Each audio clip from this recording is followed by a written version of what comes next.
Happy Friday, everyone. Welcome to our last episode before we leave for spring break. There has been a lot of news this week, so we're going to start by introducing our lovely roundtable. Guys, introduce yourselves. I'm Alejandra Reyes. I'm Emily Steinmetz. And I'm also Emily. And I'm your host, Amelia McGavro. So we're going to start off with introducing some campus news that happened this week. Police found evidence that a baby was born in a U of I dorm bathroom last Sunday night. Police say that they were told a student had been in the bathroom for several hours in Bousfield Hall. They said that the student told officers she had the flu and gave birth earlier in the day. The police found the baby dead in her backpack. The Safe Haven law allows someone to take their baby to a hospital within 30 days of the baby being born. So my question for you guys is, do you think that the university could inform women of the Safe Haven law and that being a possible option?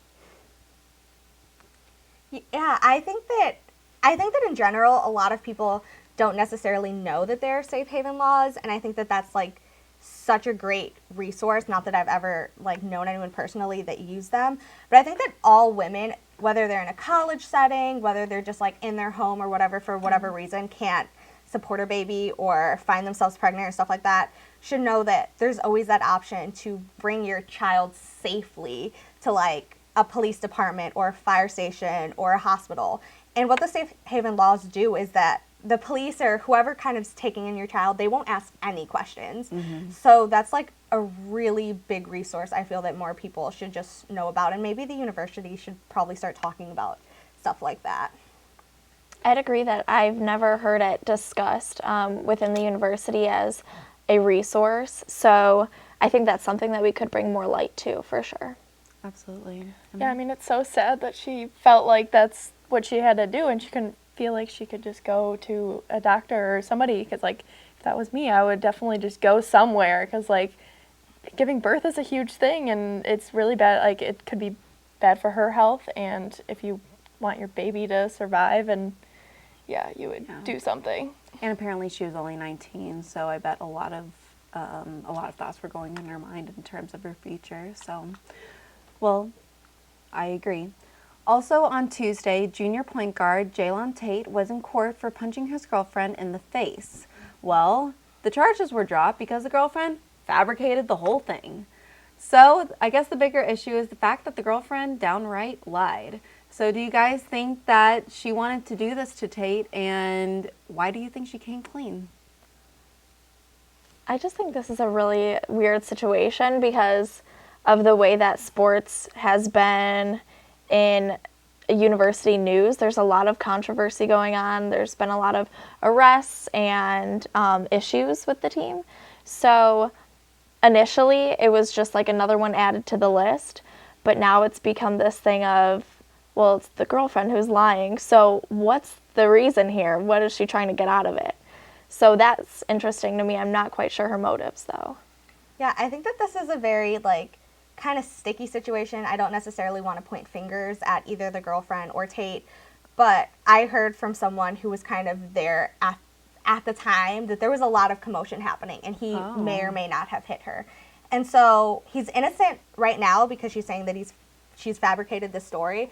But really, I guess, unless we were actually there, we don't know whether or not he actually did something, whether she did something, whether she's lying about saying that she lied. There could be a million stories to this, and we don't know. I mean, it could be that the university, is pressuring her. I mean, there's could be a million and one stories, because here. I mean, this isn't the first time that the basketball team has gotten into trouble. I mean, there's been a lot of allegations about against, certain players. So I wouldn't put it past the university or past athletics to say, hey, we need to scoot this under the rug. Yeah, it's tricky. So I guess we should wait for further updates on this story. Now we are moving on from campus crime to celebrity drama with the recent Twitter rant between Zendaya and TV star Julie Klausner. To give a little background, Zendaya appeared at the Kids' Choice Awards last weekend and was named Favorite Female TV Star. Zendaya used her acceptance speech to thank the audience for the award and for her fans to remain body positive. However, Klausner didn't like this message and tweeted out calling her a thinspo model who is making teens think that they are fat. Zendaya replied by telling her fans to look in the mirror and love themselves. So, what do you guys think about the truth in this case? Do you think Zendaya or Julie was right, to say what they said? I think probably before I give any opinion on the case, I think this was kind of interesting when I first read it, because Julie Klausner is on the show called Difficult People, and she's a comedian on the show struggling. And a lot of people on the show tell her character, that she's like terrible for all the jokes that she's always making and all this stuff, because she's really harsh on celebrities or other things. So on the show, everyone hates her. And so when I saw this, one, I didn't know she was actually a comedian, and two, I was like, oh, maybe she actually is a terrible person. She went really hard on Zendaya for just her appearance, which I think is really inappropriate, especially since I think she's been a really body positive person, and she just has a skinny build, and some people are just naturally petite, and she's very active. Yeah, and I think she's probably a really good role model for girls, considering a lot of the people that we see right now kind of on TV or in the limelight. Because I think personality speaks so much more than your body. She is a beautiful person, and she's beautiful on the inside, and she's trying to tell girls that they can be the same. What do you guys think? Yeah, I don't think she's ever done anything to shame anybody else's body or ever say anything about anybody else's body, so it kind of sucks that it was brought upon her. But I just think out of all the Disney stars that have come out of Disney, she's probably one of the good ones. And yeah, like you said, she just has a really small frame, and it's not like that's her fault. So I think that's really not fair for her to do. At least she's not swinging on a wrecking ball, right? But she's actually 19, so I'm about the same age as her. Yeah. Wow. And I think she's very true to her age, and that's something that you don't see very often. So I think to, once again, call her out on her body, which she can't control, it's just inappropriate and not celebrating the great things that she's doing for girls her age. So celebrities are also getting involved with politics. Celebrities have been taking advantage of their fame to endorse the presidential candidates. Some examples include Kerry Washington of Scandal and Demi Lovato supporting Hillary Clinton. Aaron Carter and Chris Christie are endorsing Trump. Caitlyn Jenner supports Ted Cruz, and Mark Ruffalo supports Bernie. And the list just continues. So, we've all seen students also supporting their presidential candidates. So do you think that, what effect do you think that these endorsements have on the race altogether? Anybody want to speak? I think that, some people really, really look up to celebrities. Whether or not you actually should, that's kind of a interesting, kind of tricky thing. Some more than others, you probably should. But I think that for some people, if they're really passionate about celebrities and agree with them on other things, they might actually consider or maybe look into the candidate, which I don't know. I feel like celebrities hold a lot of power in this aspect. And I also think it depends on who the celebrity is, because I think a couple days ago, Aaron Carter endorsed Donald Trump, which Aaron Carter's not relevant. Right. And he's trying to make himself relevant. But he has a few new songs, right? Yeah, I think that it's big when you kind of see all these prominent celebrity faces. I think it's big if people. Demi Lovato is doing a concert before, opening for Hillary Clinton. That speaks volumes. Mm-hmm. And that speaks more towards the young people. I think this is the biggest turnout for young people in recent history.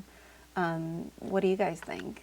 I actually think it's kind of funny because, like you said, Demi Lovato opening for Hillary Clinton. Vampire Weekend opened for Bernie Sanders. I didn't realize until this election that opening for a political figure was a thing. But I think that this election in particular with Trump is a lot more celebrity than it's ever been, because he's a reality TV star, in essence, in some ways. And businessman, yeah. And so I think that this election just has a very celebrity draw to it. And whether that's a good thing or not, I still am unsure. Politically, for me, it doesn't make a difference, but I think for some people it definitely does. Yeah, I think because our, I don't know, we're the millennials or Yeah. I think because our age, we are so involved in media that's why the celebrities and like everything is so much more mediatized. This race, I agree with that. I mean, this Yeah. race has banked on media, has banked on, just the cutting edge ways to campaign. I mean, this is something we've never seen before. And it's just changing the game. It's making everything kind of a big question mark as to who is going to get the presidential bid at the end of the day? Who's going to get the Republican and the Democrat bid? That's what we're all waiting for. That's what we voted for this week. And it's sad because it's all so like focused on the media attention. Like I feel like it's not even as focused on the politics. So it's like whoever's going to win is not even going to be winning really on their politics. It's more of on its, I don't know, the media or what celebrity endorsed them and stuff. And that's shouldn't be like that. I feel like when it comes to stuff like this, it's definitely just a popularity contest. Oh, yeah. Like you have stuff that, newspapers and television channels or whatever, like favors different people just like celebrities. So like whoever gets the most votes, like popularity wise. Yeah, it's definitely going to be, we're definitely uncertain of how this is going to all turn out. So in more political news, big things have been happening on campus with a visit by Bernie Sanders himself and the Illinois primary happening this past Tuesday. However, anger and aggression has continuously been occurring at the rallies that the candidates have been holding. One that stood out was the Trump rally in Chicago that was canceled for a threat to Trump's safety. People even stampeded at a nearby cemetery at the Trump rally the same weekend in Bloomington. So what do you guys expect why do you think these people are showing aggression? What do you think they expect to get out of it?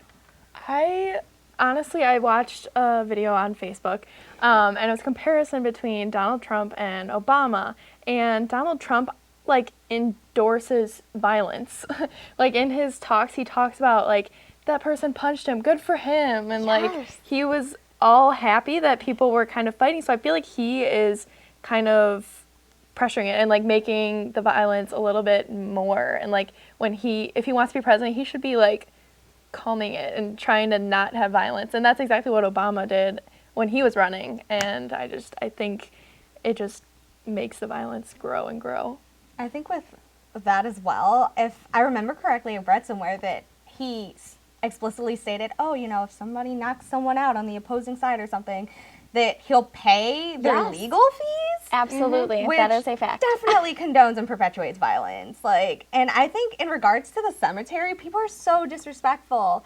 Like, people literally knocked down drove tombstones. through a cemetery, broke tombstones, gravestones, stuff like that, and just kind of disrupted everything. I think this election is kind of making people go out of their minds, both positively and negatively. Yeah.